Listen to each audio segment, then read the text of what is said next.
Pessoal, no nossa última conversa, eu fiz uma introdução ao tópico medo e morte, né?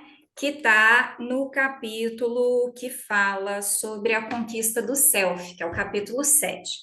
Então, eu falei um pouquinho sobre as reflexões sobre a morte, o memento mori, né? Que é a meditação é, estoica sobre a morte e tal.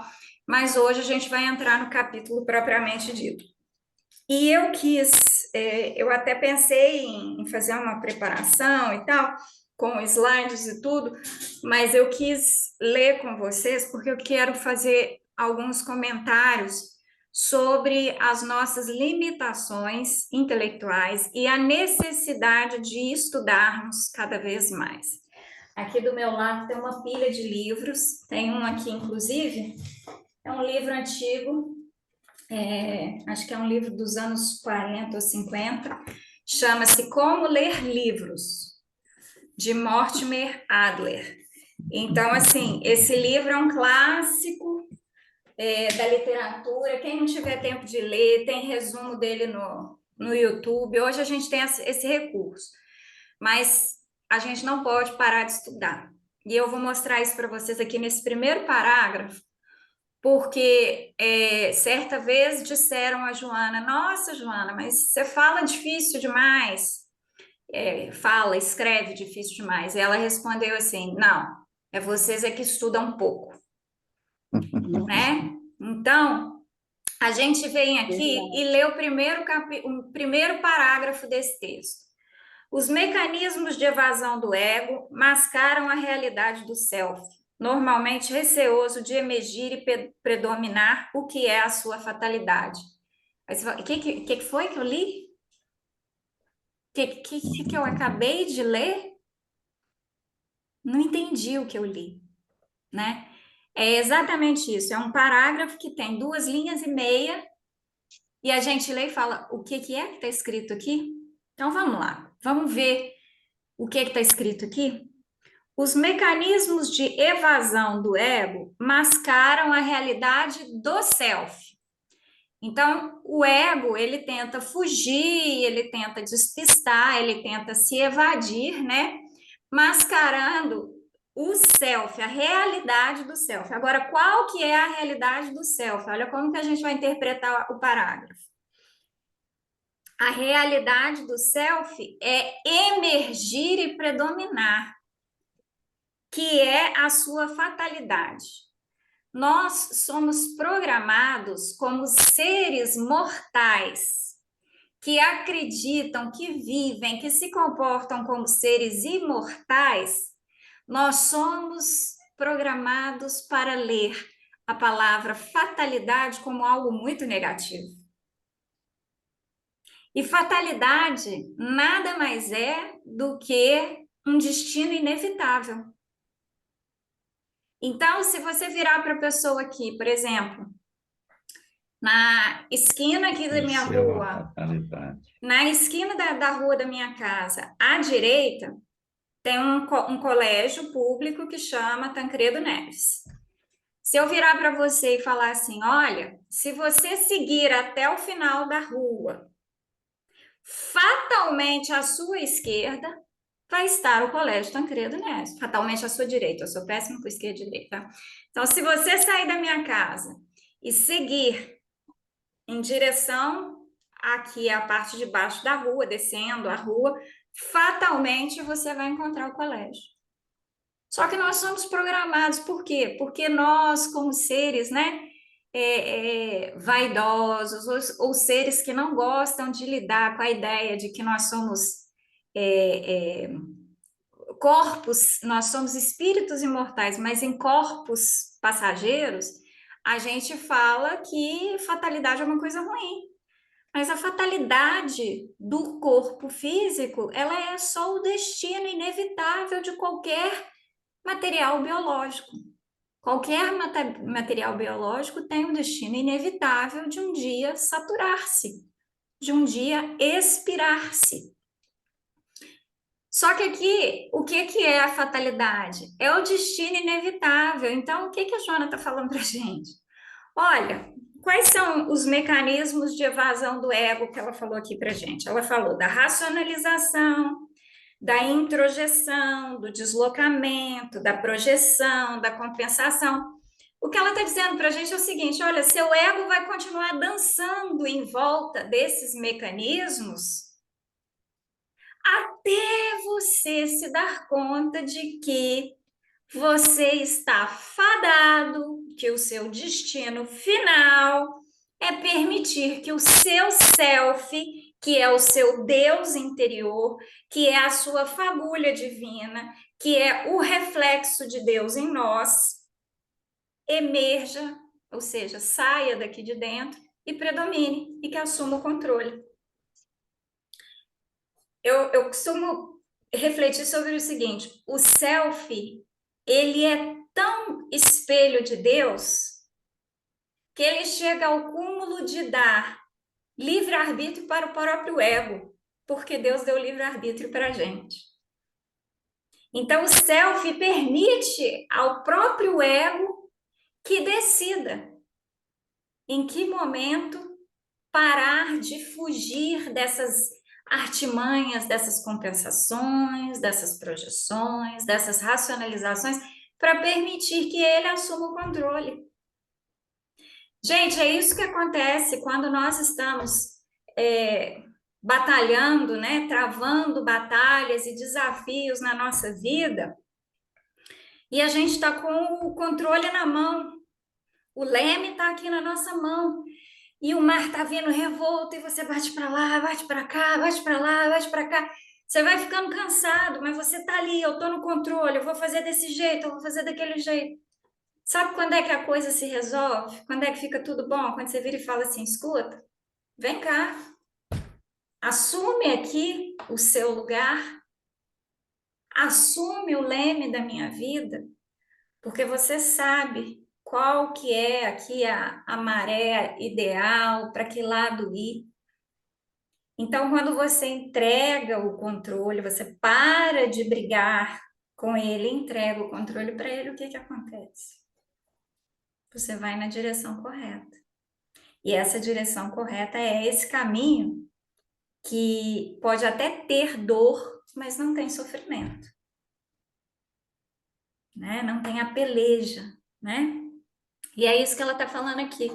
Olha só, vamos reler o parágrafo e vamos ver como a nossa preguiça mental, às vezes, né? Porque realmente, para ler desse jeito, a gente vai gastando o tempo que a gente está gastando para estudar esses livros. Os mecanismos de evasão do ego mascaram a realidade do self, normalmente receoso de emergir e predominar, o que é a sua fatalidade. Ou seja, o self é mascarado ali pela compensação, pela racionalização que o ego faz, mas uma hora o self vai, o destino final do self é assumir o controle. O tempo que isso vai levar só depende de quanto você alimenta o seu ego, de quanto você deixa ele acreditar que é ele quem está no leme desse barco. Ela segue então. Fatores ponderáveis, porém, respondem pelos estados fóbicos do ser, desde os distúrbios gerados pelo quimismo cerebral, responsáveis por desarmonias variadas, até os fenômenos de natureza psicológica, decorrentes dos conflitos vivenciados pela mãe gestante, reacionária à concepção, tensa ante a responsabilidade, amargurada pelas incertezas e os insucessos de parto, predominando os choques pós-natais, quando o ser é retirado do aconchego intrauterino, onde se sente seguro, e colocado num meio hostil no qual tudo parece ameaçar-lhe a frágil existência. Vou começar a análise desse parágrafo de baixo para cima. Tem ali no alto da Nossa Senhora do Carmo, com aquela avenida lá do Buriti Zarraja Gabalha, ali tem uma clínica que faz um trabalho terapêutico de regressão à fase intrauterina. Eu eu já até fiz lá com eles um tratamento durante um tempo, não concluí meu tratamento, mas pelo que eu entendi, eles têm uma estrutura católica muito forte, tinham muitos padres lá fazendo o tratamento, por isso que eu acredito que eles fazem essa regressão até essa fase intrauterina, né? Então, de tentar interpretar os sentimentos da mãe que de alguma forma refletiram ali no bebê. E a gente que conhece aí a literatura de André Luiz também, a gente já teve oportunidade de ler, né? Passagens onde ele conta para gente daquela mãezinha que está preocupada porque o alimento não vai ser suficiente para ele, o bebê, e tudo, né? A Nilce até indicou para gente um filme que eu botei lá no grupo e confesso que ainda não tive oportunidade de assistir. Na realidade, a oportunidade eu devo ter tido, porque a gente tem muito tempo que a gente gasta com coisa que não é útil, mas eu não lembrei do filme, então eu vou deixar anotado aqui que na próxima oportunidade que eu tiver, eu vou assistir sobre essa questão do aborto. Então, assim, tudo isso vem refletido, né? E aí ela está falando desse processo todo, desde o bebê na barriga da mãe, né? Sentindo as impressões que a própria mãe sente, né? Se ele é um bebê querido, se ele é um bebê esperado, se ele é um bebê amado, né? Se ele é um bebê bem-vindo, ele sente os medos que a mãe sente também, por isso que há essa preocupação que a gente não pode, né? A gente tem que ter cuidado aí com a gestante e a própria gestante tem que ter cuidado com aquilo que ela põe para dentro dela, seja alimento físico ou emocional, uma leitura ou coisa parecida, porque essas preocupações refletem ali. Eu me lembro, gente, quando eu estava grávida do meu primeiro filho, a gente morava em Salvador e a minha mãe veio a Belo Horizonte para buscar o enxoval dele, porque o enxoval que ele ia usar era o mesmo que tinha sido do meu primo. Então, bebê, berço desmontável, tudo, estava tudo aqui. E ela veio fazer essa viagem. E nas vésperas dela fazer essa viagem, eu estava lendo aquelas revistas Crescer e tal, revista de grávida mesmo. E numa revista dessa não tinha lá a história de uma grávida que, quando estava grávida, a mãe viajou e morreu. E aí a grávida contando como que foi triste a chegada do bebê, sem a mãe dela estar. O tanto que aquilo ali me fez mal e o tanto que eu vi que aquilo ali impacta. Só que o tempo todo conversando comigo, eu não posso deixar esse medo crescer dentro de mim. Não posso. Na época eu não, eu estava afastada do espiritismo e tudo, mas enfim, eu percebi isso. Então, assim, na minha segunda gestação, eu já me abstive de. Falavam que era alguma coisa assim mais ruinzinha, eu tô fora, não quero ouvir essa história. Porque gera, né? Tem sempre aquela pessoa que vai te contar uma história de uma gravidez que deu errado, de um parto que na última hora deu problema e tudo. E isso funciona como um veneno ali para a gestante. E a gente tem que se lembrar que o meio líquido, né? Que a espiritualidade utiliza-se do meio líquido, inclusive, para colocar aqui nutrientes que a gente precisa. Por quê? Porque o meio líquido ele é o meio mais fácil de reproduzir, né? A harmonia. Se você lembra, né? Tem aquelas pessoas que conseguem jogar a pedrinha no lago e a pedrinha vai fazendo as ondas, vai ricocheteando ali e tal. Então, o meio líquido ele tem essa grande facilidade de espelhar a vibração que é colocada sobre ele. E nós somos gerados em meio líquido. Então, é aquela coisa realmente, a mão que apoia ali naquela barriga, que fala coisas, a música que entra ali, tudo aquilo ali vai impactar, né? Então, é isso que ela está falando aqui. Só que ela começa dizendo fatores ponderáveis, ou seja, fatores sobre os quais a gente pode pensar sobre eles. Ponderar é pensar se alguma coisa vale ou não a sua atenção, a sua priorização. Fatores ponderáveis, porém, respondem pelos estados fóbicos do ser. Então, se eu tenho uma fobia, um medo de alguma coisa acontecer, eu preciso parar e pensar: esse medo tem fundamento? Desde os distúrbios gerados pelo quimismo cerebral, ou seja, e pode estar acontecendo de eu estar sentindo o que estou sentindo, porque há um desequilíbrio nos meus neurotransmissores. Vamos pensar aí que a maioria das pessoas acometidas de transtorno bipolar, elas têm um déficit na produção do lítio ou na absorção do lítio, daí a necessidade de reposição de lítio. Responsáveis por desarmonias variadas. Eu, inclusive, contava aqui para o César um caso de uma prótese de bacia que ela era revestida, mas ela era feita de cobre. E à medida que o revestimento ia sendo consumido, ela começava a liberar cobre na corrente sanguínea e as pessoas entravam em surto psicótico. Então, quando você olhava ali o diagnóstico da pessoa, a pessoa não tinha nada de errado com ela, e um exame de sangue normal não mede cobre, você tem que fazer o pedido específico, né, para poder identificar aquele envenenamento químico, né? Então, aí, ó, responsáveis por desarmonias variadas, até os fenômenos de natureza psicológica. Então, repare, eu estou estudando isso aqui agora sobre a consciência, né, lá no doutorado, e aqui a Joana já está fazendo para a gente esse diferenciamento. O cérebro físico é uma coisa, a mente é outra. Distúrbio psicológico é da mente. E ela fala, o distúrbio químico é do aparelho biológico. Então, tem um defeitinho na máquina, né? Agora, quando é mente, é algo mais. E a gente já sabe que esse algo mais tem, inclusive, relações até com nossas vidas passadas. Decorrentes dos. Aí ele vai falar de todas essas coisas que a gente já falou, sobre o parto, sobre o nascimento, e o ambiente que essa criança encontra quando chega aqui.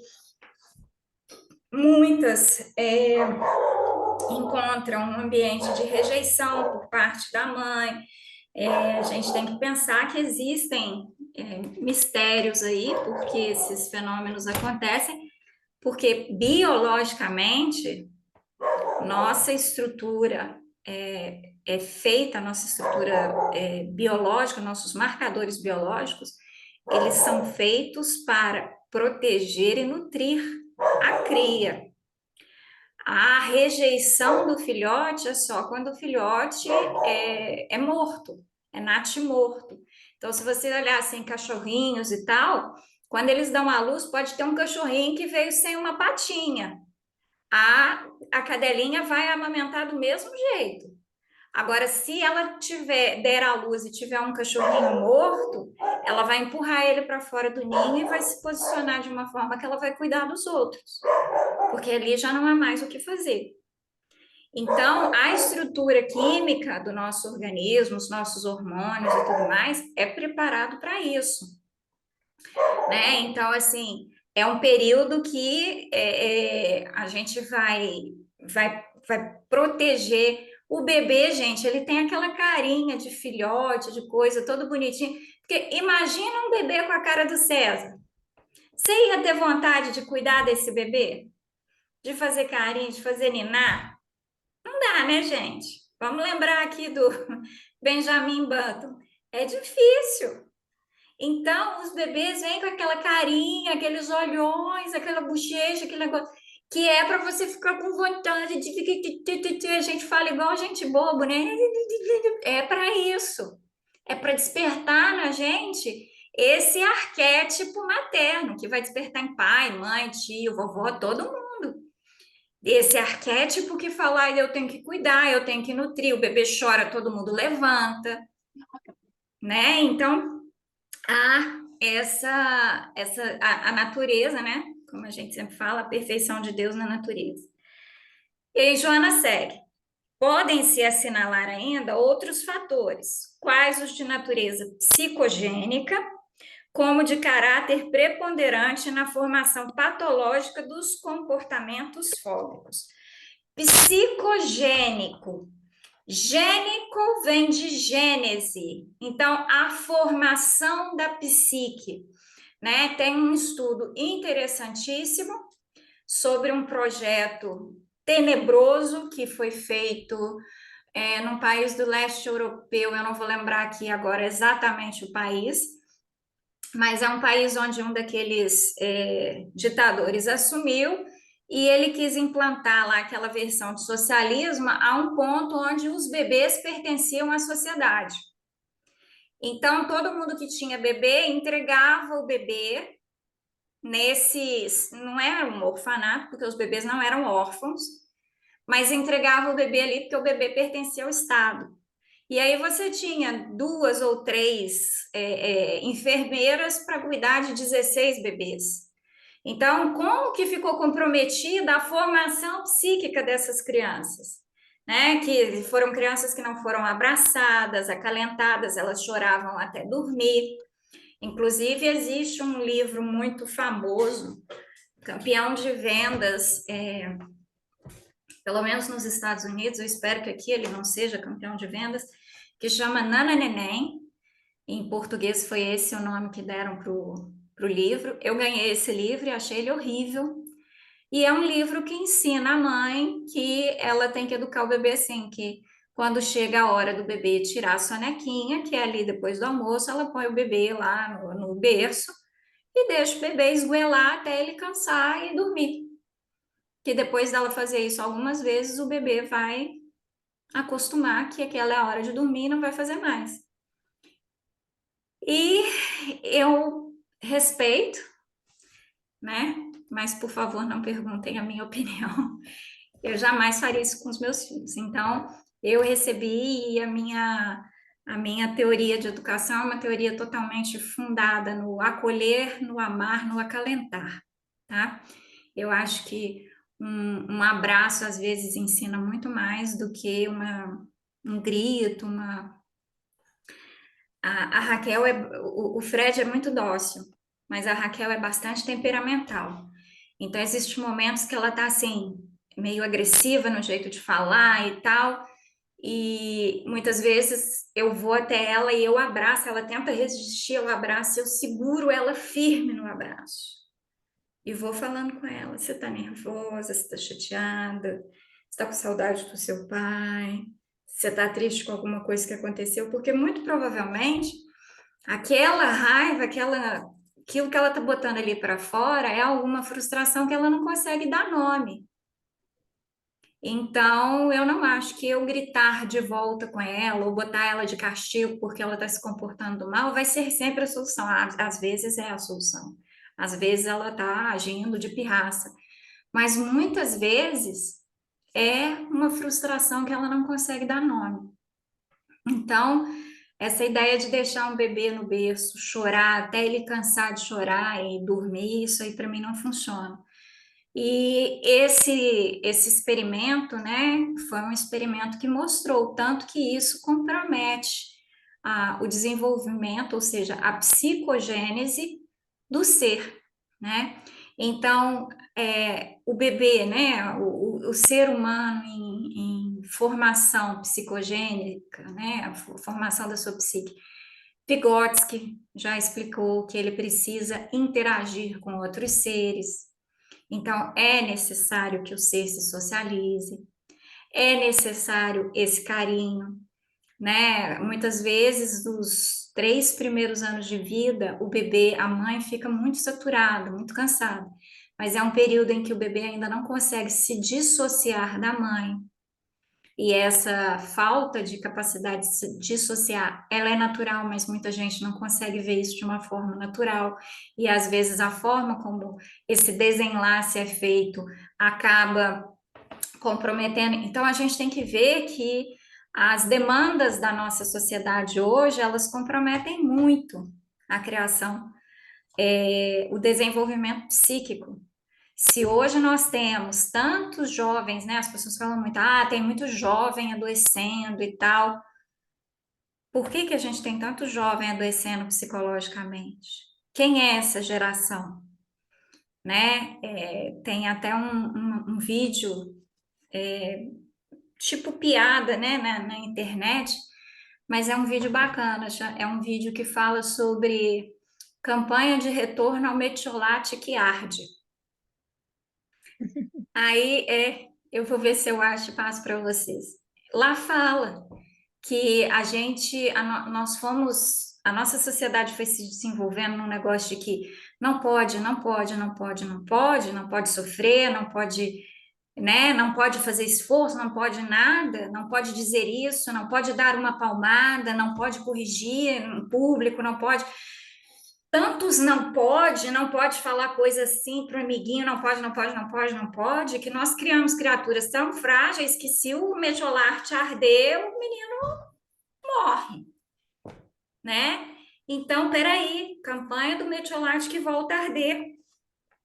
Eu sei que a gente às vezes exagera, falando assim, nossa, eu, por exemplo, que tenho 44 anos, sei lá, eu fui usar cinto de segurança depois de, sei lá, 15 anos de idade. Aí a gente brinca, antes disso a gente andava no porta-malas, andava, né, solto do carro, o carro virava, a gente ia para lá, para cá, freava, a gente ia lá na frente, voltava e tal. A gente brinca, ninguém morreu. Não, muita gente morreu, e é por isso que hoje tem o cinto de segurança. Mas o que a gente precisa ver é qual é o outro extremo que a gente está indo. Não, realmente não pode assediar um coleguinha de sala que tem, por exemplo, um problema de obesidade e ficar chamando ele de gordo, gordo, gordo, gordo, gordo. Não, não pode, não está certo isso. Mas será que um amigo que é amigo dele mesmo, se chamar ele de gordo, como que ele vai lidar com isso? Porque a gente tinha os amigos da gente, eu tinha o colega de sala que era o Bafo, o apelido dele era Bafo, é Bafo até hoje, é tão engraçado quando a gente liga, ele é dono de um restaurante no Santa Inês, quando você liga e o pessoal fala assim, o Evanildo, quem que é o Evanildo? Ninguém nem sabe quem que é o Evanildo, porque o nome dele para a gente sempre foi Bafo. E, e aí? Né? Então, assim, a gente não está levando o bullying para um extremo, a palmada para outro extremo, né? Então, assim, não estou defendendo bandeira nenhuma, tá, gente? Muito pelo contrário. O que eu estou dizendo é que sem esse metiolate que arde, a ferida não cria casca. Se ela não cria casca, o couro não fica resistente. E aí, qualquer coisinha quebra o ovinho, né? Então, assim, o menino não pode ser reprovado. Tem uma campanha para parar com o negócio de avaliação e tal. E, assim, eu tenho minhas dúvidas com relação ao potencial de uma avaliação, né? A pessoa fala, porque é super errado atribuir um número a uma criança e tal. Vamos ser realistas. Nós temos 40 crianças dentro de sala. O professor precisa avaliar como que essas crianças estão aprendendo, não estão aprendendo e tal. Não, não pode reprovar o aluno, porque gente, tem que ter um pouco de realismo. Não estudou? Tira a nota baixa. Tira a nota baixa, né? Aconteceu aqui em casa, tirou a nota baixa e já sabe que vai ficar sem computador durante a semana. Tá feliz com isso? Não. Mas eu falei com tanto carinho que não pôde nem ficar bravo comigo. Mas não deu certo, né? Não estudou o suficiente. Então vamos lá.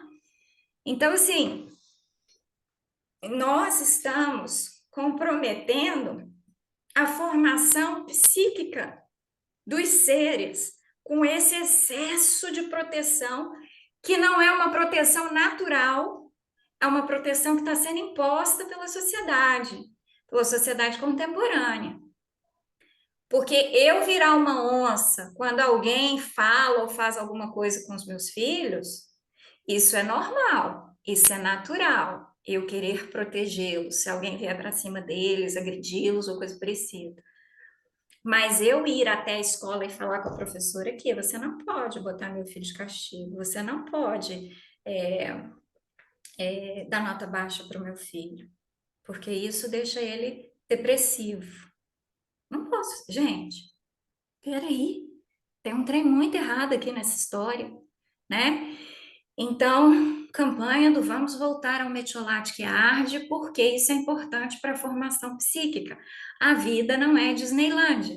E vou contar uma coisa para vocês: as pessoas na Disneylândia, elas estão tão é, anestesiadas que quando a gente está lá, a gente fica 4 horas numa fila para ir num brinquedo que vai durar 2 minutos, sai do brinquedo rindo, igual um retardado, e ainda lê uma plaquinha que está escrito assim na árvore: vou precisar de férias depois dessas férias, porque é a maior, mais pura verdade. Mas a gente está ali, o quê? Intoxicado. Só por isso que você está ali, porque era um sonho estar ali, porque tem uma musiquinha que fica nos parques de propósito, tocando na sua cabeça o tempo inteiro para fazer você sentir que você está num conto de fadas, mesmo quando você está numa fila por 4 horas para tirar uma foto com o Mickey Mouse, que é um rato que fala. E tem um cachorro que late, mas não, o cachorro não fala. E você tira uma foto com o Pateta, que fala, mas você tira uma com o Pluto, que não fala.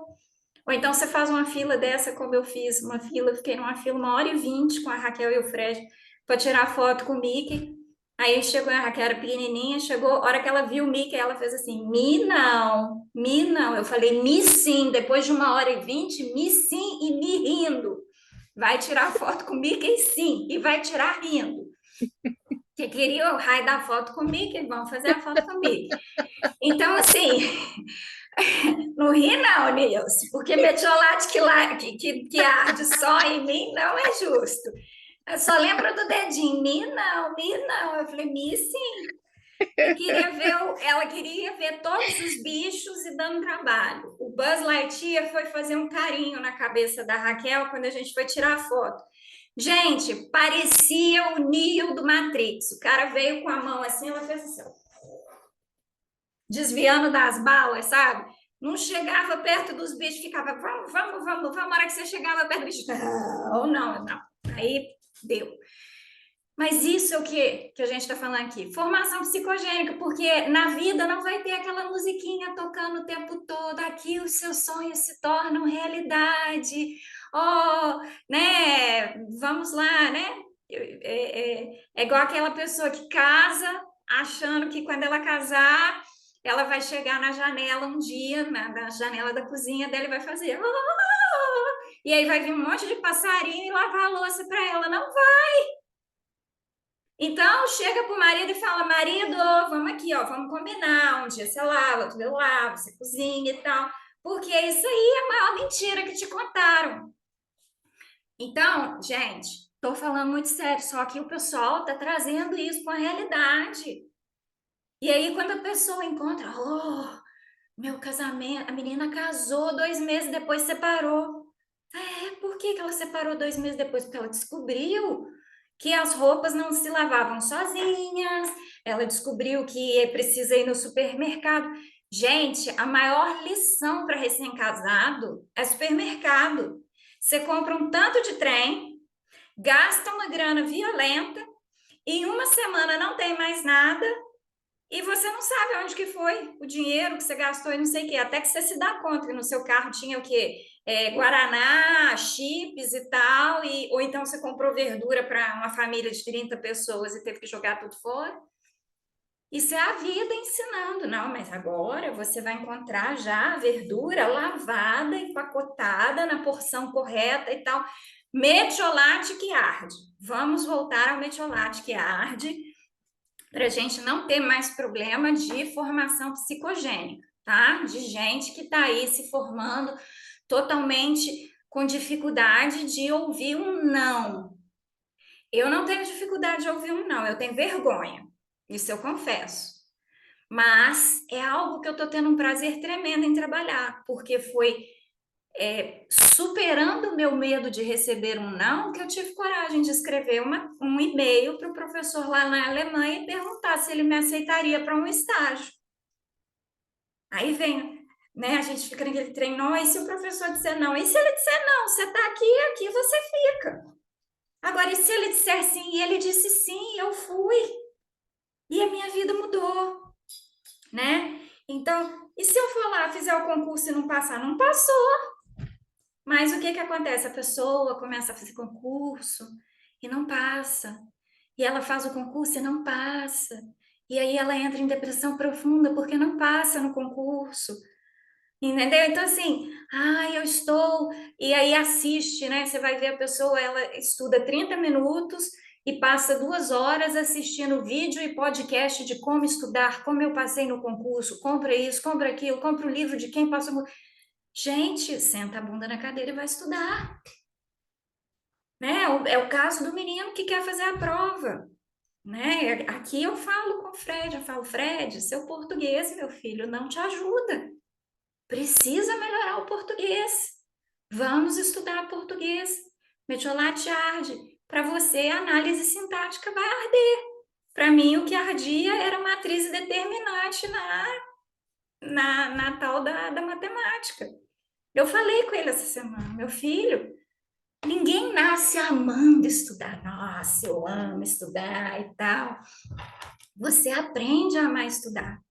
E hoje eu posso dizer que eu amo estudar, por quê? Porque hoje eu escolho o que eu vou ter que estudar.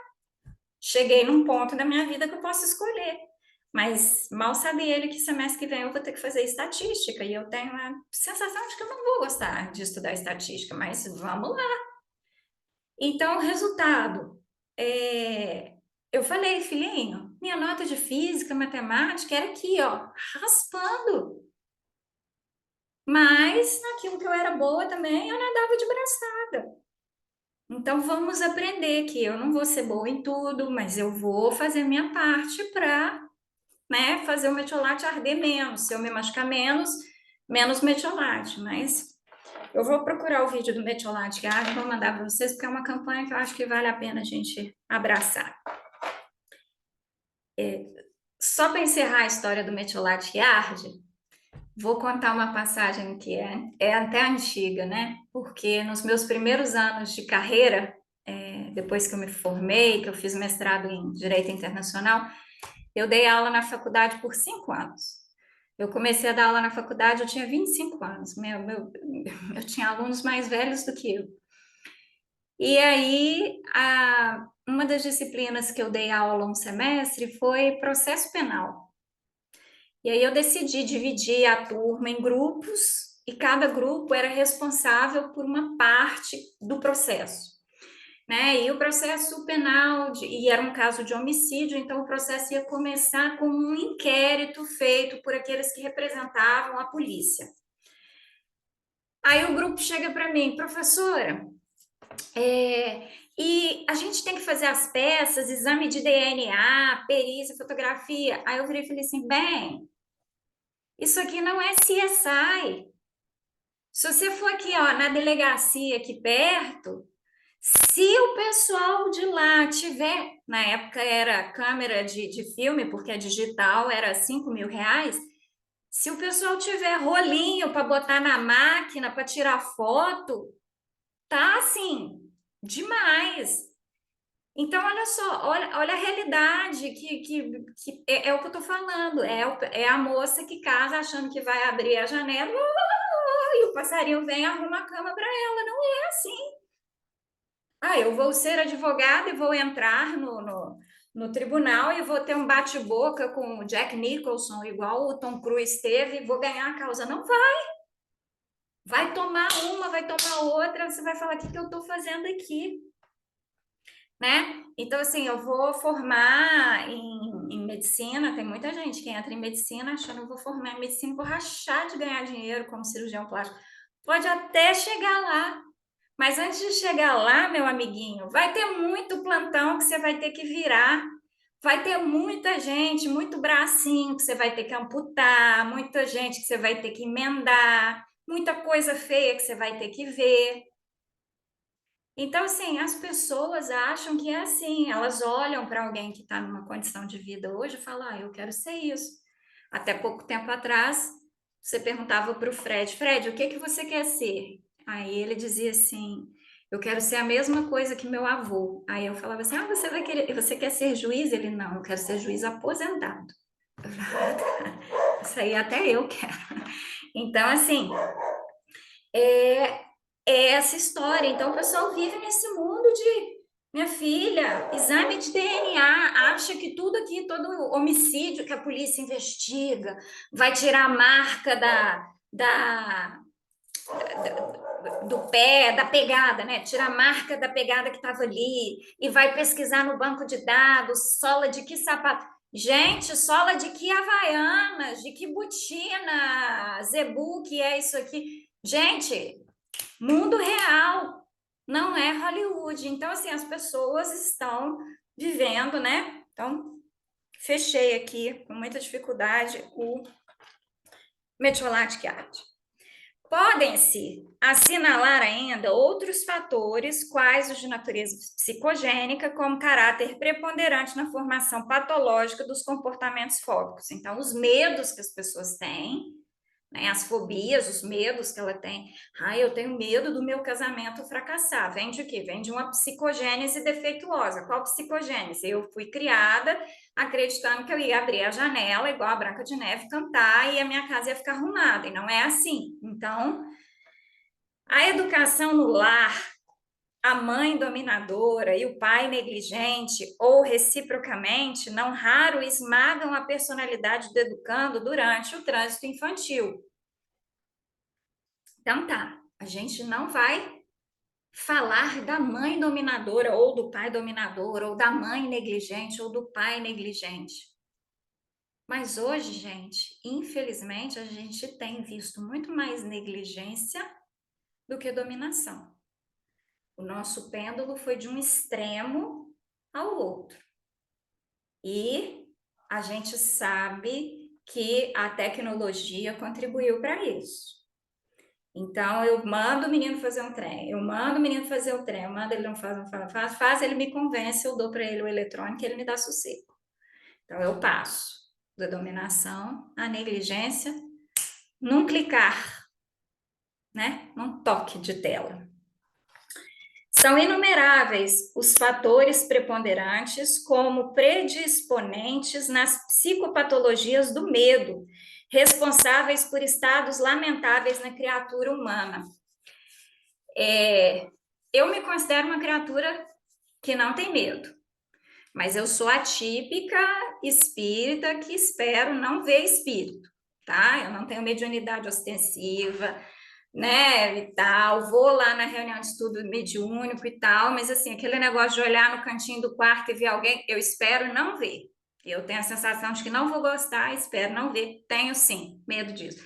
Mas isso me impede de andar pela minha casa ou de levantar durante a noite e ir na cozinha fazer um lanchinho e tal? Nunca. Entre eu e a geladeira não tem espírito que entre no caminho. Então, gente, é essa o medo doentio, é aquele medo que te para. Então, toda vez que eu quero saber se um medo me impede de fazer alguma coisa, eu ponho do outro lado daquela coisa algo muito gostoso e imagino. Entre eu e aquela comida deliciosa, eu vou ou não vou? Aí eu tenho o tubarão.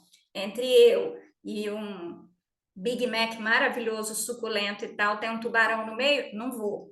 Estou passando o Big Mac. Esse medo é um medo fóbico.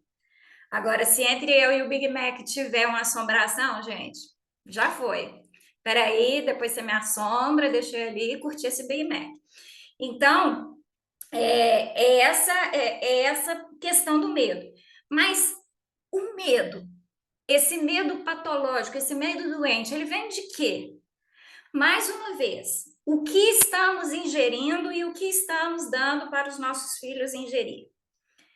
Eu sei que muitas pessoas não concordam comigo e tal. Meus filhos, eu já falei, né? Falo, eles têm caráteres totalmente diferentes, temperamentos totalmente diferentes. O Fred morre de medo, a Raquel é super corajosa. Ele não assiste filme de terror nem a pau. Ela adora um filme de terror, uma assombração. Ela assiste trem que eu tenho medo de assistir. Só que eu converso com ela. filha, você tá vendo isso aí e tal, não sei o quê. Aí, além dela me dizer, mãe, isso é tudo mentira, isso é gosma, isso é não sei o quê e tal, como tipo assim, como se ela fosse produtora de cinema, além dela me dar essa aula de produção de cinema, ela ainda escuta. Quando eu falo com ela, olha, mas a história tá querendo dizer isso, isso e isso. Na realidade acontece assim, assim, assado, ou assim, assim, assim. Mas ela gosta do susto, ela gosta de pular no sofá, e ela gosta mais ainda quando ela assiste comigo e eu morro de susto. Já o Fred, não. O Fred não passa nem na sala se a gente estiver vendo um filme de terror, ele não gosta e a gente respeita. Agora, quando qualquer um dos dois acorda de madrugada e fala comigo, mãe, tô com medo. Ontem, pela primeira vez, ela falou, não sei se foi charme, o que que foi, mas ontem ela falou comigo, mãe, eu tô com medo. Eu acho que é porque ela não queria dormir e eu cortei o eletrônico e falei, não, nós vamos dormir que tá na hora. Aí eu abracei, eu falei assim, não, vem cá, vou te abraçar, a gente vai rezar, a gente vai cantar e o medo vai passar. E ela dormiu. Mas eu nunca ignorei o medo dos meus filhos. E isso aqui é uma lição que eu aprendi com meu pai. Não foi nenhuma nem duas vezes que eu chamei meu pai de madrugada. Pai, tô com medo. Tive um sonho ruim. O pai, tô com medo. Não precisava nem explicar. Eu lembro que ele deitava no chão do lado da minha cama e me dava a mão. E eu pegava no sono de novo, segurando a mão do meu pai. Né? Então, assim, hoje os meninos falam comigo, eu tô com medo, eu vou lá, eu fico com eles. Quer dormir de luz acesa? Pode dormir de luz acesa. O que te trouxer paz? Eu respeito, é o que a gente tem que fazer com relação ao sentimento das pessoas, ao invés de volta para a cama, não tem isso e tal. Tudo bem, muitos de nós sobreviveu a isso de volta para a cama, não existe e tal, não sei o quê. Mas se a gente sabe que a gente dormia com a cabeça coberta, não deixava a mãozinha ou o pé para fora da cama com medos, né? E se alguém pega ali, segura minha mão, ai, ai, ai. Então, assim, tem umas coisas assim que são interessantes. Mas esses medos, como eu estou falando, são esses medos que são até naturais dessa psicogênese, dessa formação da nossa psique. É o medo daquilo que a gente não conhece, é o medo que chega na gente por causa da televisão. Então a gente precisa ver, estamos vendo coisa demais, né? Tá passando, Raquel ontem teve medo, então para mim talvez esteja já no limite o filmezinho de terror. Então vamos mudar um pouquinho a perspectiva por uns tempos para dar uma desintoxicada. Gente, eu não assisto jornal. Eu tenho certeza que se eu assistisse o jornal todos os dias, eu que já não gosto de sair de casa, poderia facilmente transformar o meu não gostar de sair de casa numa fobia social e não sair de casa por pânico, né? Então, assim, eu já tive uma crise de pânico no centro da cidade. Eu fui pedir um Uber e começou a taquicardia, aquela aflição e tal, porque o centro da cidade é perigoso, você pode ser assaltado, não sei o quê, eles vão levar o celular, tarará. É aquela coisa. Então, assim, e como que você tem um filho nos dias de hoje? E põe a cabeça no travesseiro e dorme, manda o menino para a escola e fica tranquilo, né? Então, tudo isso a gente tem que tomar muito cuidado com o que nós estamos ingerindo. Aí ela continua aqui. Insinua-se o medo de forma sutil, aparentemente lógica, tomando conta das paisagens da psique, como insegurança tormentosa povoada de pesadelos hórridos, que levam a alucinações e impulsos incontroláveis de fuga, até mediante o concurso da morte. Então, tem aquelas pessoas que chegam ao ponto de sentir o medo, um medo tão grande que, diante daquela situação, se ela for escolher, ela escolhe a morte. Se me perguntassem, assim, friamente, Karina, você está aqui no meio do mar, tem um tubarão e um revólver na sua mão, você dá um tiro no seu no tubarão. Eu não sei, porque eu não sei se eu ia conseguir acertar o tubarão o suficiente para parar ele. Um tiro em mim seria. Agora, o pior, eu não sei, eu prefiro não pensar, mas é um medo tão fóbico, tão ilógico que eu tenho de tubarão, que ele tem a ver com isso aqui. Só que eu não dou muita atenção para ele, porque eu não vou muito à piscina, né? Que é como diz o César, quem tem esse medo que eu tenho de tubarão, se você gritar, ou tubarão e eu estiver na piscina, se eu estiver na banheira, eu afogo. Então, assim, o que que eu faço? Eu não vou na piscina, não gosto de piscina mesmo, não vou em banheira, também não gosto de banheira. E se eu for no mar, É só olhar se tem uns tiragostos antes do bichinho chegar em mim.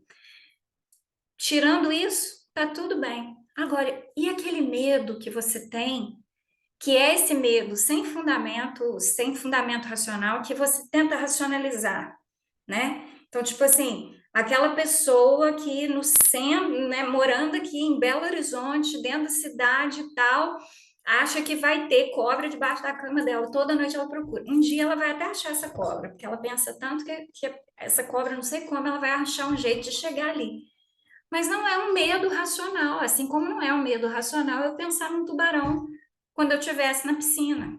Nem numa praia em geral, mas assim, na praia já tem um pouquinho mais de lógica, né, gente? Mas, enfim.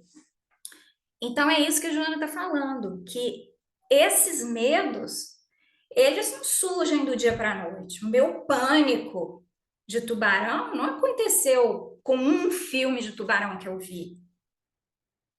Não aconteceu com um livro que eu li.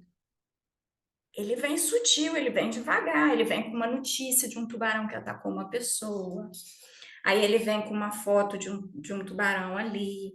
Aí ele vem com um filme de terror que tem um tubarão que ataca os outros, tem tubarão que vai até morar no lago e ataca a gente em lago e tal. Então, assim, aí começa aquelas histórias, né?